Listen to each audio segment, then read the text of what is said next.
Today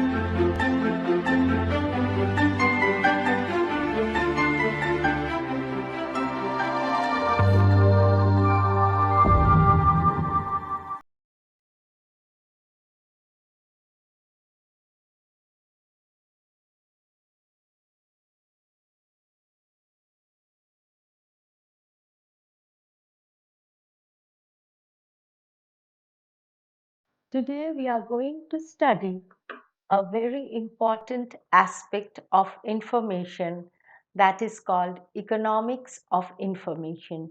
This is a very important part in the Master of Library and Information Science syllabus. Now we know that information is now very important for human and technical development. It has implications for almost every kind of economic inquiry, decision making, forecasting, uncertainty, equilibrium theory, rational choice, and game theory. So, information is utilized in every sector of life, be it in personalized life or be it in a social life or be it in a corporate life or be it in a government sector. Therefore, the concept of economics of information emerged in 1960s. Now, how did it emerge? What is the history behind this concept of economics of information? The concept emerged as a field of inquiry in response to a growing awareness of fundamental changes in world economies driven by the emergence of computer technology, increasingly allied with telecommunication. So, as the world changed, there was a need of an excellence of computer technology, an advancement of computer science, and an advancement of telecommunication. Both these factors led to the emergence of information in all areas. And that aspect gave rise to a new aspect of information that was called economics of information. There were other factors too which contributed to the development of this economics of information. These factors were changing role of computers, mass media, publishing, R&D, patents, education, and libraries. As you can see, all these factors are intertwined and are interconnected, and these played a vital role in the emergence of the historical term of economics of information. When we come to this broad aspect, economics of information, it means what? It means the inclusion of information processes in economic models, unique characters of information as commodity, and the nature of information in a market. Now, when we see the nature of information in a market, we find that there is always an information gap between the knowledge of the buyer and seller. This is called information asymmetry, and this affects the financial markets very much. Information asymmetry means what? It means the disbalance of information and it means the difference in the spread of information. Now, if we go to the economic models as we discussed earlier, what does those mean? Those means that this is a theoretical construct representing economic processes by a set of variables. And these models can be classified as quantitative or qualitative. The basic purpose of economic models is to explain and analyze prices and quantities trended in a competitive market. And therefore, economics of information is very important in this economical models. Again, if we go to details, we can summarize that economics of information means to what extent information affects the economy and economic decisions of subjects in all economic levels. We know there are various economic levels, micro levels, macro levels, meso levels, mega levels. So, we can say that information affects the economic decisions of subjects in all these levels like micro to micro to meso, or macro to mega economics. Also, economics of information means how the emerging information, both our own and the external, can be optimized from the point of view of the economic results of the company. Therefore, economics of information mainly concerns the financial markets and the company markets.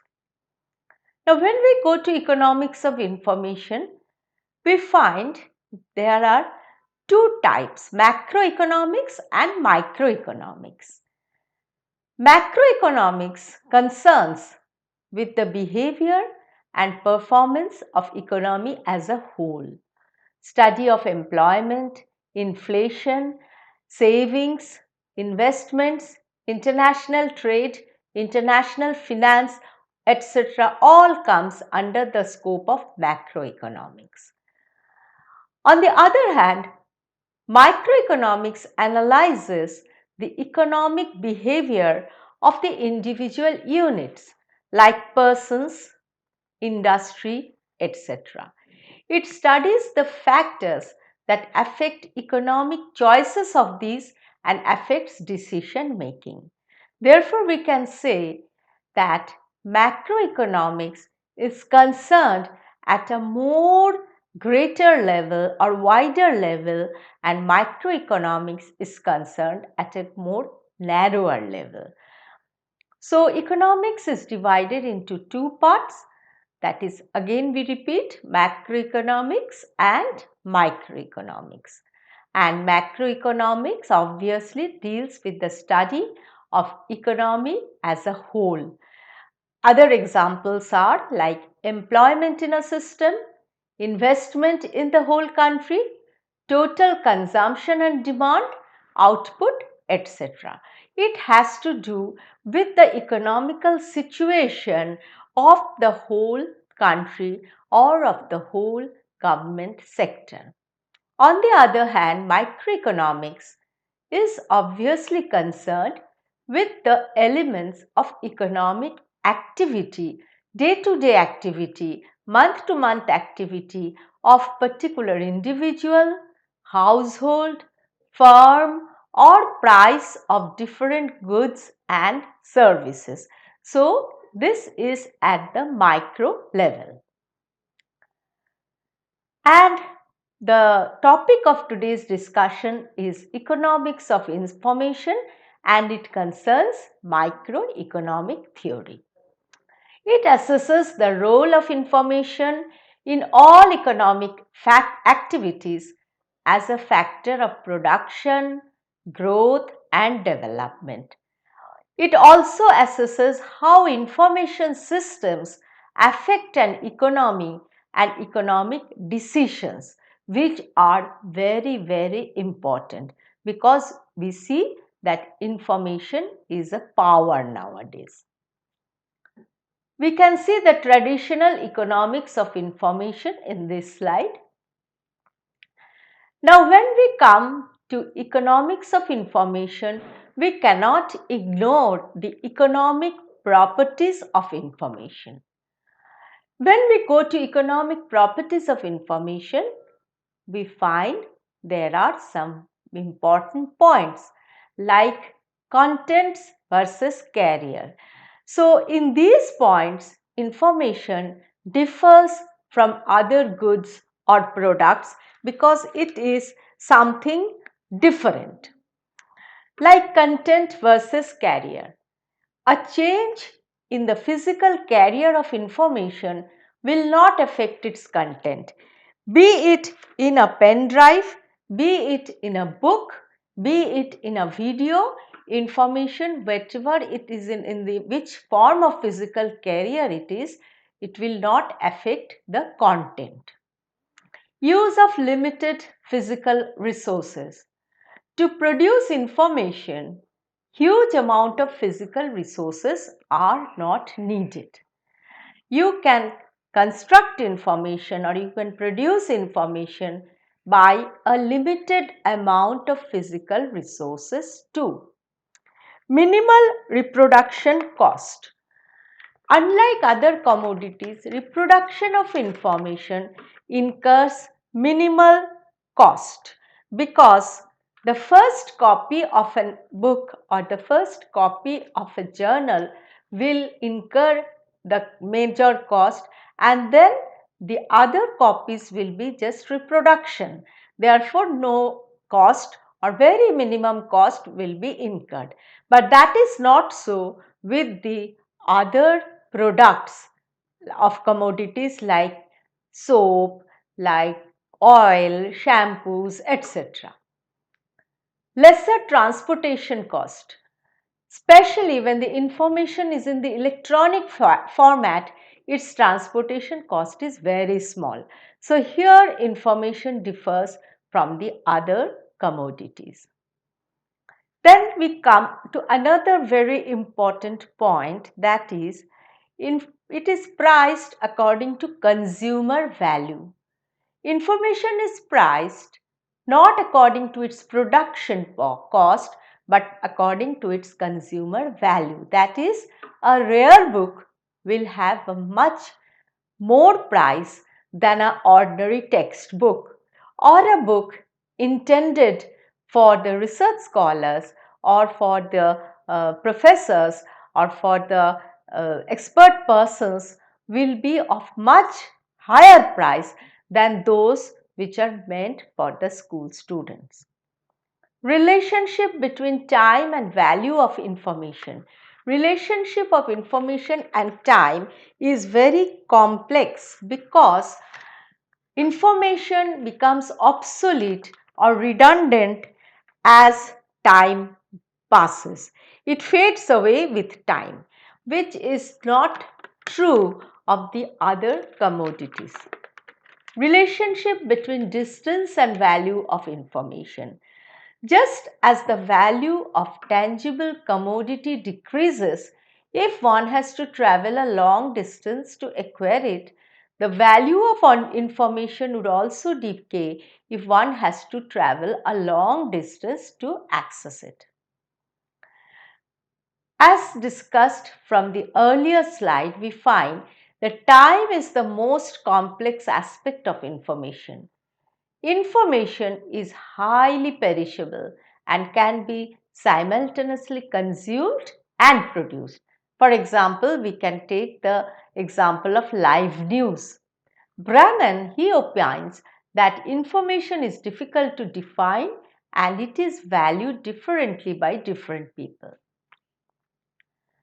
Then comes the differential usage of information. As the value of information lies with the consumer, the degree of its usage also lies with the consumer. Therefore, how much that information will be used will depend upon the consumer. Larger the accumulation of information, more will be the value of information. Information can be owned to ensure that creators are able to sustain their creativity. Their intellectual creations are looked upon as intellectual properties and hence they are protected through intellectual property rights. And such a protection gives the creators some opportunity to recover the investments they have made and an incentive to make it available to the rest of the world.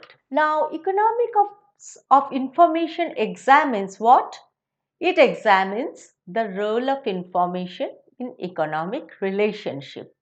It is therefore an investigation into the role of imperfect, asymmetry and incomplete information. Equilibrium arrangements to reduce the asymmetry of information can be made by costly signaling, optimal contracting to avoid moral hazard, and optimal information extraction. If we now go to the economic role of information, because these are very important in studying economics of information, we find that information has a powerful economic role to play. Information is everywhere, like water everywhere, we can say information is everywhere. Number one is information is essential for decision making in governance. Every time a decision is made by the government looks for good and reliable, trustworthy information. Information helps in decision making to individuals as well as organizations.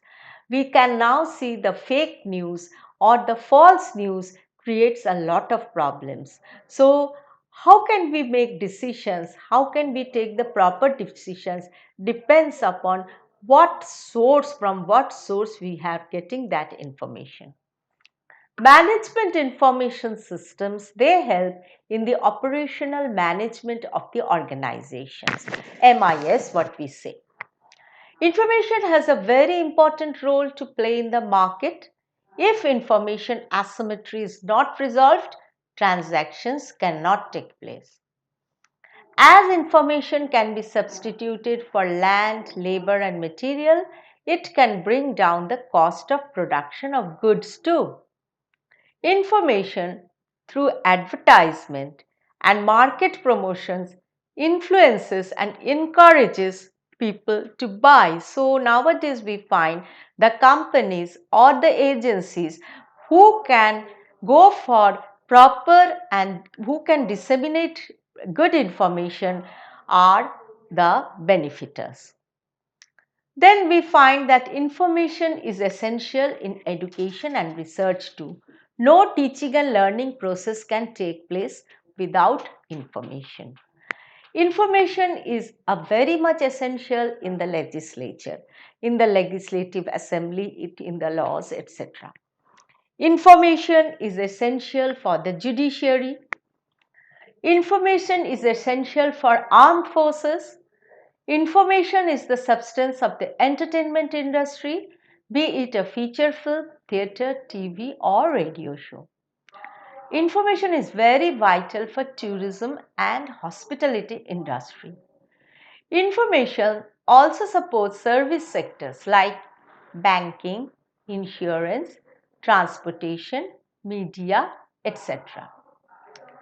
Information services can be sold by private individuals as consultants.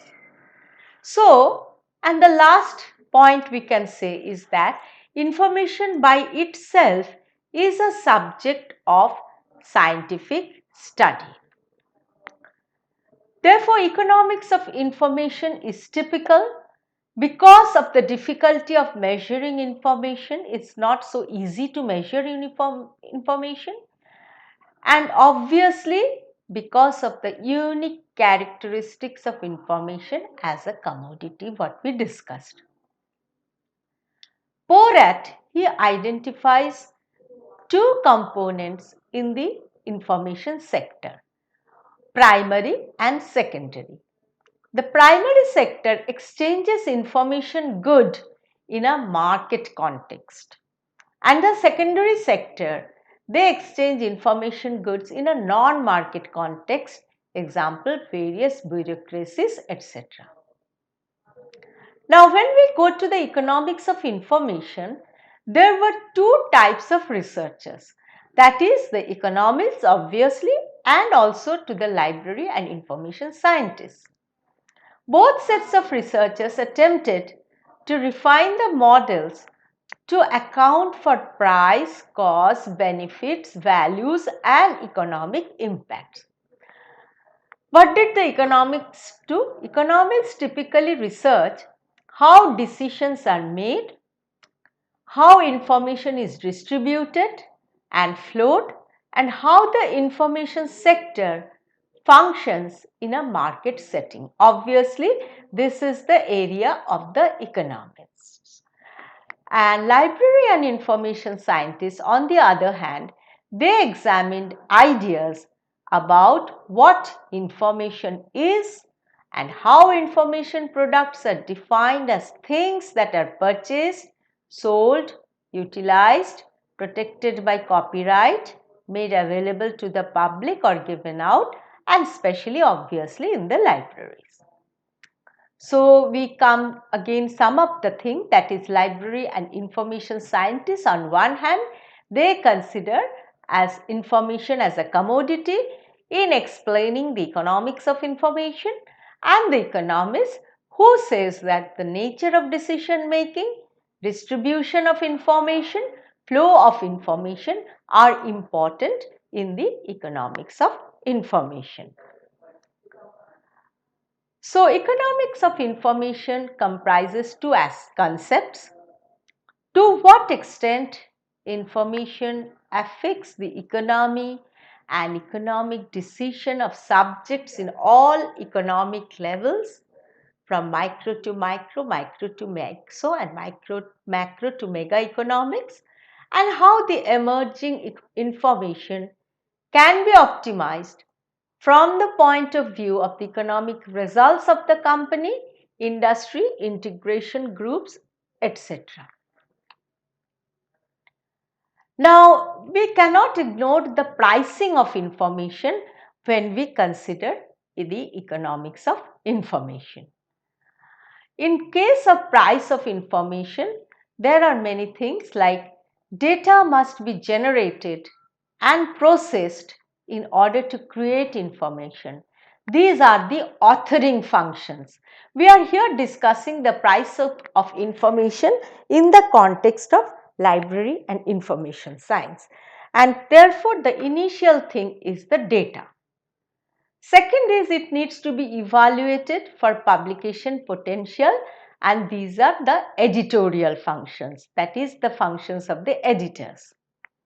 Thirdly, to be able to create a master, it needs to be processed, and these are the compositions, that is processing functions. Fourthly, there will be the production of goods and services.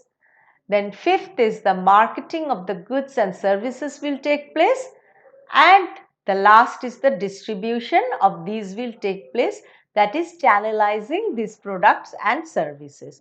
So, economics of information from the point of view of library and information science will consider all these factors.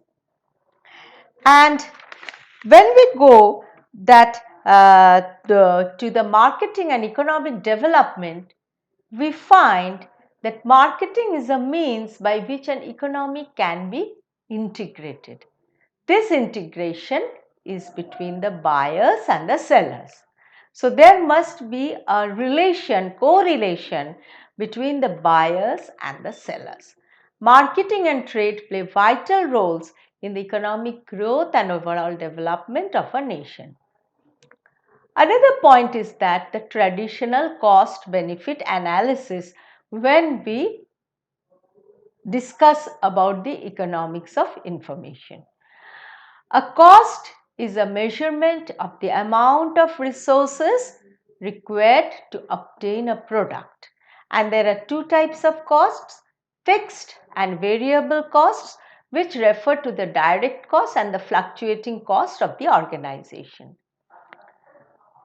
Another very important point in economics of information, as we were discussing, is the pricing of information products and services. Now, what is pricing? Price is the exchange value of a product, and it is usually expressed at two levels, utility and value. Utility is the genetic property of a product to satisfy the need of a user, and value is the quantitative worth to attain to the library products. To a user, the price of a product is for money paid towards utilities and benefits.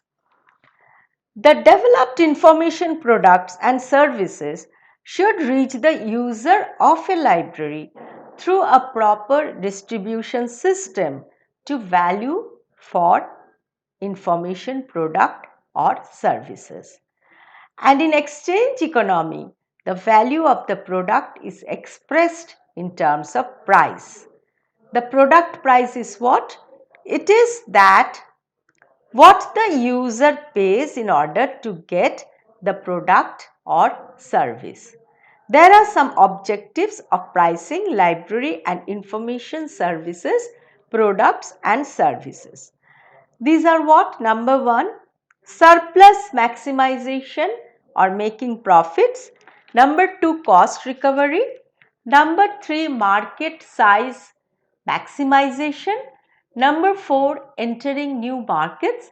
And number five, competition among other library agencies. Pigou distinguished three types of differential pricing, which he called first, second and third degree. But we would like to use some more descriptive terms. Personalized pricing means selling to each user at a different price. That is, we maintain the price for the students, one price, for the college students, one price, for the school students, one price, for the university students, one price, for the research scholars, one price, for the teachers, one price. And another is group pricing. What is that? This is setting different prices for different groups of consumers as in student discounts. Now, personalized pricing, if we see, then personalized pricing is being used today in traditional print media. The vendor may offer different consumers different prices as a form of market research. The consumers can differ by location, by demographics, or by past purchase behavior. Sometimes the vendor has a good idea of what the price responsiveness of the different groups might be, and sometimes it is conducting market research to discover price responsiveness. Whatever the motivation, the vendor selling via catalog can charge different prices to different consumers because it is able to personalize the price. Now, if we go to the lessons in personalized pricing, we see there are 4 points. Personalize your product and personalize your pricing. Know thy customer. Differentiate your prices when possible and use promotions to measure demand. Again, we come to the second part, that is group pricing. What is it? Sometimes you can base prices directly on group identity, a strategy which economists refer to as third degree price discrimination. This is called group pricing. And when we go to pricing, we see group pricing, we see there are some more points like price sensitivity, network effects, lock-in and sharing. So, studying from these slides, we can say that there are some lessons to go for pricing. Analyze and understand how much you invest in producing and selling your information. If you are forced to compete in a commodity market, be aggressive but not greedy. Differentiate your product by personalizing the information and the price. Invest in collecting and analyzing data about your market using focus groups, statistical analysis, promotions and other marketing techniques. Use the information about your customers to sell them personalized products at personalized prices and analyze the profitability of selling to groups. So we conclude this way that the merits of an economics of information and knowledge have been its potential contribution on furthering economic analysis in particular areas like consumer theory, welfare economics and economic developments. There can be other merits of wider significance too.